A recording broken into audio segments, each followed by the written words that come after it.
இன்றைக்கு கர்த்தருடைய ஆலயத்தை பற்றி நம்ம என்ன தியானிக்க போகிறோம்? சங்கீதம் 48:9 நம்ம இன்னைக்கு தியானிக்க போறோம். பாருங்க, நம்மளுடைய சிந்தனையில வருகிற தாட்ஸ் எல்லாம் பயங்கரமா இருக்கும். வெளியே சொன்னோம்னா இப்படியெல்லாம் இவங்க நினைப்பாங்களா அப்படிங்கிற அளவுக்கு இருக்கும். ஆனா இந்த வசனம் சொல்லுது, ஆலயத்தின் நடுவுல உம்முடைய கிருபையை நாங்க சிந்தித்து கொண்டிருப்போம். இந்த சிந்தனையை நம்ம சிதறடிக்காம அதை ஒருமனப்படுத்தணும் அப்படின்னா ஆலயத்துக்கு நேரம் ஓடி போயிருங்க. கர்த்தருடைய கிருபையை மாத்திரம் சிந்திங்க. அதை நினைச்சு சந்தோஷப்பட்டு துதித்து பாருங்க. இந்த சிந்தனையில் இருக்கிற பாவங்கள் எல்லாம் விலகுகிறத நீங்க பார்ப்பீங்க. சின்ன ஒரு ஃபார்முலா தான். ஆலயத்திற்கு போயிருங்க, ஆண்டவர் செய்த நன்மைகளையும் கிருபைகளையும் நினைச்சிட்டே இருங்க. இந்த சிந்தனை சிதறலிலிருந்து கர்த்தர் உங்களை விடுதலையாக்குவார்.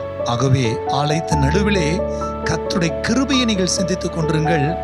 அப்பொழுது கிருபையின் மேல் கிருபை இன்னும் உங்களை மூடும். கர்த்தருக்காக நீங்கள் எழும்புவீர்கள்.